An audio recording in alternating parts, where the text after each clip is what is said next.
Ale Hospodinu anděl na něho zavolal z nebe.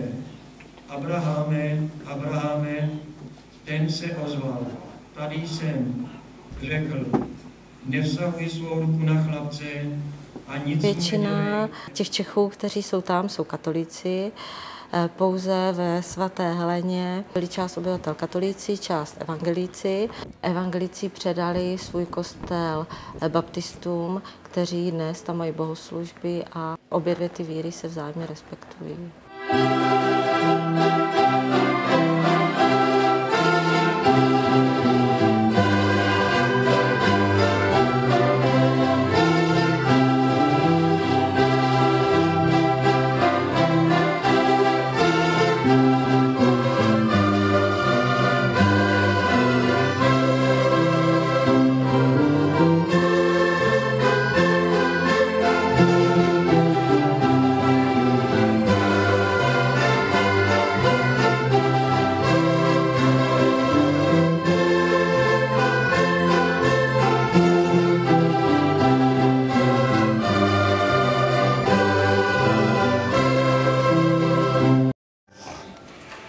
Rozdíl mezi českým člověkem a českým člověkem v Česku a českým člověkem v Rumunsku je jednoznačný. Prostě český člověk v Česku je dneska člověk přemodernizovaný, člověk závislý na penězích, člověk závislý na technice, člověk, který jako vytrácí se tu nějaký mezilidský vztahy, myslím si, bližší, všichni všecko hodnotí jenom z pohledu majetku, zatímco v tom Banátu tam opravdu je to jinčí. Tam si ty lidi, aby mohli nějak přežívat spokojeně, tak si musí navzájem pomáhat. To znamená, jak na poli, tak v domácnostech, existuje tam absolutní důvěra. Já si myslím, že se tam nekrade. Nikdy se nestalo, kdykoliv tam člověk přijde, že by byly zamčeny dveře. A hlavně je tam strašná srdečnost. No a tadyhle ono, proč tady držíme spolu? Tak ono, kdyby v Čechách dal ženě, aby kopala celý den s motikou kracli, celý den, tak večer nebude koukat po druhou.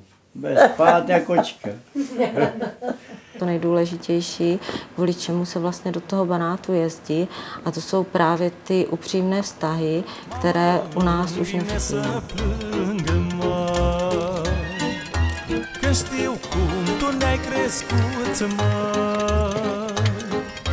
Mereu ai muncit din greu, măi. Știe numai Dumnezeu, măi. Vesnice přežije, ale jestli tady bude třeba za 10 let česká vesnice, to už je otázka. Helena zůstane. Přes 10-20 let tak budou tady jenom Romuni, ale Češi vůbec. Si myslím, že tady pár rodin zůstane. Helena, jako bych řekla, z té mapy, někdy bude se třema.